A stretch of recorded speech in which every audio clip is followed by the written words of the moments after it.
가장 뜨거운 경제 뉴스를 제일 생생하게 전해드리는 시간이죠. 송금종 기자와 함께하는 훈훈한 경제 시작합니다. 송 기자 어서 오세요. 네, 안녕하세요. 쿠키 뉴스 송금종입니다. 네, 반갑습니다.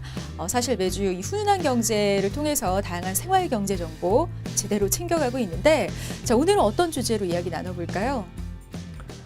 네, 코로나19 확산이 경제 위기로 이어지면서 이제 일자리 감소와 경기 위축으로 가정 경제도 심각한 타격을 받고 있습니다. 그러자 정부가 다양한 국민 지원 사업을 내놓고 있는데요.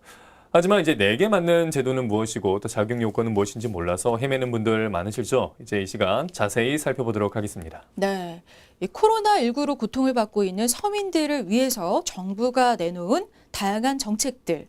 근데 아직 많은 분들이 제대로 활용하지 못하고 있고 심지어 잘 알지 못해서 놓치는 경우도 많다고 하죠.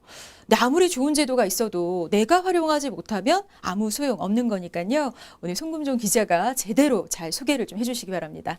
먼저 어떤 지원 제도 있을까요? 네, 최근 온라인 커뮤니티에서는요, 이제 회사로부터 무급 휴직을 통보받은 직장인들의 하소연이 늘었습니다. 이 월세나 통신비 같은 돈은 그대로 나가는데 갑자기 이제 소득이 끊기자 이제 생계 유지가 좀 어렵다라는 것인데요. 이런 경우에 이제 고용노동부에서 이 무급 휴직 신속 지원금을 받을 수 있습니다. 그러니까 사실 코로나19로 인해서 무급휴직에 들어간 그 직장인들이 굉장히 많은데 무급휴직 신속 지원금 제도 이거 어떤 건가요? 네, 이 무급휴직 신속 지원 프로그램은요, 이제 코로나19 사태로 소득이 급감한 노동자에게 월 50만 원씩 최장 3개월 동안 이제 생계 지원금을 이제 지급하는 이러한 사업인데요. 이 약 32만 명에게 모두 4,800억 원이 이제 지급이 될 예정입니다. 그럼 지원 대상도 좀 살펴볼까요? 네, 지원 대상은요, 이제 고용 조정이 불가피해서 이제 무급 휴업 또 휴직을 실시하려는 업체인데요. 이 특별 고용 지원 업종은 이 유급 휴직 없이도 이제 지원을 할 수가 있습니다. 이 관광업이나 공연업 등 이제 위기 업종이 우선순위고요. 이 항공기 취급업, 면세점, 전시 국제 회의업, 공항버스 종사자 등의 특별 고용 업종도 여기에 추가가 됐습니다. 네. 근데 사실 그 코로나19 이전에도 무급휴직 지원 사업은 있었잖아요. 근데 이 코로나 사태 이후에 지원 요건이 조금 완화된 거죠? 네, 맞습니다. 이제 기존에는 이제 무급휴직 지원은 3개월 이상 유급휴직을 한 기업을 대상으로만 시행이 돼서 좀 실효성 지적이 있었는데요. 이번 지원 프로그램은 1개월 유급휴직을 하고 또 무급휴직에 들어간 기업까지 지원을 합니다.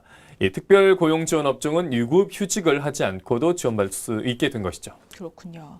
자, 그러면 이 무급휴직 신속 지원금 어떻게 신청하면 될까요? 신청은 이제 사업주가 하지만 지원금은 노동자에게 직접 지급이 되는데요. 이 신청을 동의하기 위해서 사업주 부담도 줄였습니다. 사업주가 무급 휴업 휴직 30일 전에 이제 고용보험 홈페이지나 고용복지센터에 신청을 하면 됩니다. 이제 다만 고용보험에 가입을 하지 않은 사업장은 신청할 수가 없습니다. 그러니까 고용보험에 가입하지 않은 사업장은 지원 대상에서 제외라고 하면 사실 신속 지원 프로그램 지원을 못 받는 무급휴직자들 어떻게 좀 지원받을 수 있는 다른 방법은 없을까요? 이 경우에는요, 이제 무급휴직자가 코로나19 긴급 고용안정지원금을 따로 신청을 해서 받아야 하는데요. 이 긴급 고용안정지원금은 특수고용직 종사자나 이제 프리랜서, 무급휴직자 등을 대상으로 합니다. 자, 잘 기억해 두시기 바라고요. 특히 무급휴직 신속 지원 프로그램은 8월 16일까지 좀 한시적으로 진행하는 그런 방안이라는 점 참고하시기 바랍니다. 자, 이어서 또 다른 정부 지원 제도 좀 알아볼게요. 저소득 가구에게 자녀장려금, 근로장려금이 지원된다고 하는데 이거 어떤 내용인가요? 네, 근로장려금은 일하는 만큼 장려금을 지급해서 이제 근로를 장려하고 또 소득을 지원하는 제도입니다. 대상은 저소득 가구인데요. 이 자녀 장려금은 저소득층을 대상으로 자녀 양육을 지원하는 제도입니다. 이 지급 금액은 이제 근로장려금은 최대 300만 원이고요. 자녀 장려금은 자녀 1인당 70만 원입니다. 근데 저소득 가구라고 하셨어요. 이 기준이 어떻게 될까요? 네, 자격 요건에 해당하는 가구는 이제 2019년도 부부 합산 연간 총소득이 이제 기준 금액 미만인데요. 이 근로장려금 기준 금액은 단독 가구는 2천만 원 미만, 홑벌이 가구는 3천만 원 미만, 맞벌이는 3,600만 원 미만입니다. 그렇군요. 자, 그러면 자녀 장려금 같은 경우에는 기준 금액 어떻게 될까요?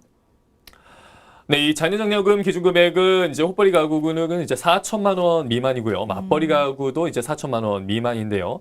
그런데 이 맞벌이는 600만 원 이상부터 4천만 원 미만이라고 보시면 되겠습니다. 네, 근데 지금 이 기준은 소득이 기준인 거잖아요. 재산 기준은 또 따로 있을까요? 네, 지난해 6월 1일을 기준으로요. 봤을 때 이제 가구원 모두가 소유하고 있는 주택, 토지, 건물, 예금을 다 합친 재산 합계액이 이제 2억 원 미만이어야만 합니다. 그렇군요. 근데 작년까지는 이제 5월에 신청을 하면 10월쯤이면은 이 지원금을 받을 수가 있었는데, 자, 올해는 지급식이 좀 앞당겨졌다고요? 네, 그렇습니다. 이 작년까지는 5월 중에 신청하면 이제 10월쯤에는 좀 장려금을 받을 수가 있었는데요. 이 올해는 이제 코로나19 피해를 입은 저소득 가구가 많다는 점을 좀 감안해서 8월 중에 지급을 할 계획입니다. 하지만 6월 2일 이후에 신청하면 이제 최종 산정된 장려금의 90%만 받고 또 지급 시기도 10월 이후로 미뤄진다는 점 참고하시길 바랍니다. 네, 알겠습니다. 자녀 장려금, 근로장려금 아직 신청 안 하신 분들 계시다면 꼭 신청하셔서 이 90%의 장려금 꼭 챙겨가시기 바랍니다. 자, 그런데 지금 코로나19 관련된 여러 가지 지원금들이 있어요. 근데 이런 것들이 중복 지급은 가능한 건가요? 네, 이 제도는 코로나19 이전부터 있었던 제도여서요. 이 긴급재난지원금과 중복 지급이 가능한 점 네, 참고하시기 바랍니다. 그렇군요. 자, 자세한 사항이 더 알고 싶다. 그러면 어떻게 해야 할까요? 네, 근로장려금 신청 방식을 비대면으로 좀 확대를 했는데요. 이 고령층은 장려금 전용 콜센터나 이 세무서에서 이제 전화로 신청 대행을 요청할 수가 있습니다. 이 밖에 또 ARS 전화나 홈택스 그리고 모바일 손택스로도 좀 이용 절차가 좀 개선이 됐습니다. 네. 자, 이번에는 정부와 금융권이 코로나19 대응책으로 내놨던 그런 방안이죠. 취약 개인 채무자 재기 지원 강화 방안에 대해서 좀 살펴보겠습니다. 그 개인 채무자들을 돕겠다, 뭐 이런 제도인 거죠? 네, 맞습니다. 이 코로나19 피해로 대출 상환이 어려워진 개인 채무자들은 이제 최대 1년간 원금 상환이 유예되는데요. 이 소득 증빙이 어려운 경우 이제 채무자는 진술만으로도 혜택을 받을 수가 있습니다. 하지만 이 채무자가 서명한 소득 감소 진술서가 사실과 다르면 불이익을 받을 수 있으니까 좀 유의를 하시기 바랍니다. 네. 취약 개인 채무자 재기 지원 강화 방안. 이렇게 이름을 보니까 원금, 이자 좀 면제, 감면되는 게 아닌가 이렇게 좀 오해하고 계신 분들이 있는 것 같더라고요. 네, 이 원금과 이자를 감면한다라고 이렇게 오해를 하기 쉬운데요. 이 원금 상환을 6개월에서 12개월간 미뤄준 거라고 보시면 됩니다.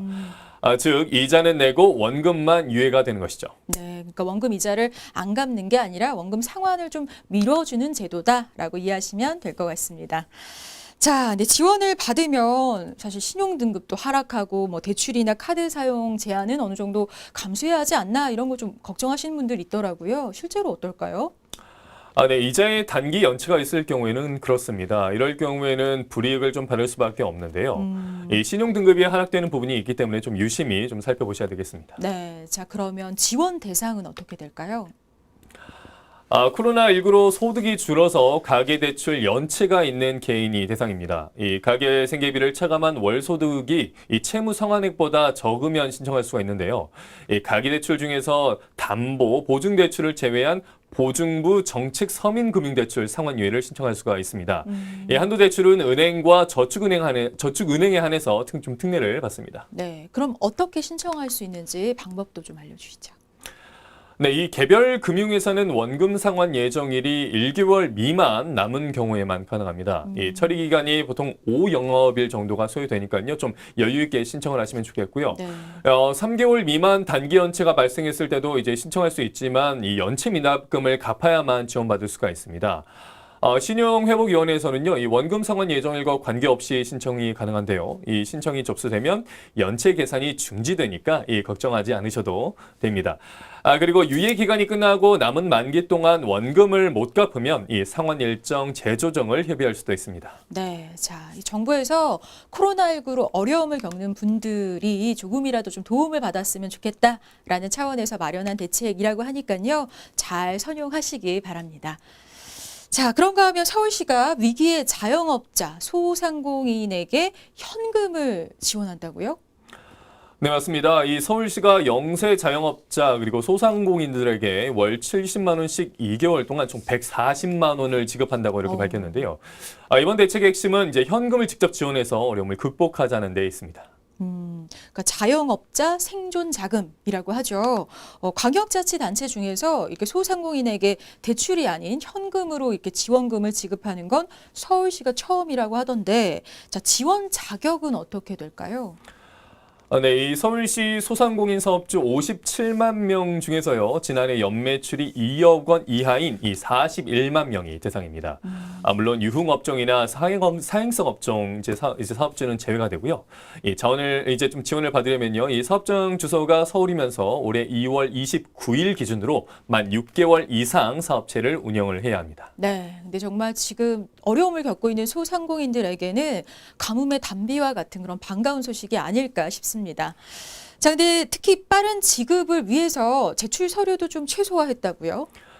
네, 그렇습니다. 이 생존자금 신청서와 이 사업자 등록증만 제출을 하면요, 우선 지급하고 또 추후 심사할 예정인데요. 이 다른 공적 재난 기본소득과 중복해서 받을 수 있습니다. 이 서울에 거주하는 4인 가구 소상공인이면서 이 중위소득 100% 이하면 이 서울시가 주는 40만 원에 정부가 주는 100만 원을 받을 수 있습니다. 여기에 이제 서울시 소상공인 재난 기본소득 140만 원을 더하면 모두 280만 원을 받습니다. 네, 사실 뭐 이 긴급자금 대출 같은 거 받으려고 해도 대기가 너무 길고 바로 뭐 돈이 나오는 것도 아니고 절차도 복잡해서 어려워하시는 분들이 참 많았는데, 그런 분들에게 실질적인 좀 도움이 됐으면 하는 바람입니다. 자, 그럼 자세한 신청 방법도 좀 알려주시죠. 네, 이 온라인 접수는 이달 30일까지고요. 이 서울시 자영업자 생존자금 홈페이지에서 신청할 수가 있습니다. 전화 신청도 가능하고요. 또 평일에는 출생 연도별로 요일을 구분하는 이 오부제로 신청을 받습니다. 주말은 출생 연도 상관없이 신청할 수도 있다는 점 참고하시고요. 방문 접수도 받는데요. 오는 15일부터 30일까지 서류를 챙겨서 이제 사업장 소재 우리은행이나 이 자치구별 지정 장소를 방문하시면 됩니다. 자세한 문의는 120 다산콜센터나 자치구별 현장 접수처로 하면 됩니다. 네. 자, 그럼 이제 마지막으로 하나만 더 살펴볼까요? 그 코로나19로 피해를 입고 있는 문화예술인들을 지원하는 그런 제도도 마련이 되고 있다고요? 네, 약 970억 원이 예산으로 잡혀 있고요. 이외에도 예술경영지원센터 안에 이 전담 창구를 만들어서 유무선 상담을 현재 진행하고 있습니다. 네, 이런 지원 제도가 워낙 많다 보니까 헷갈려 하시는 분들 많을 텐데, 정부와 지자체에서 준비하고 있는 지원 제도 한눈에 찾아볼 수 있는 그런 전용 홈페이지도 좀 마련이 됐다고요? 네, 바로 아트누리인데요. 이 아트누리는 예술인과 이제 예술단체, 공연장 등 이제 대상별 지원제도 말고도 이 문화예술계 지원 대책 목록을 알기 쉽게 제공합니다. 이 나에게 맞는 지원 찾아보기로 맞춤형 대책도 조회해 볼 수가 있고요. 참고로 이제 기관별로 분산된 예술 지원 사업을 통합한 누리집도 이제 연말에 개설이 될 예정입니다. 이 누리집은요, 이 사용자 관심 정보를 기반으로 적합한 사업을 추천해주는 서비스를 제공합니다. 네.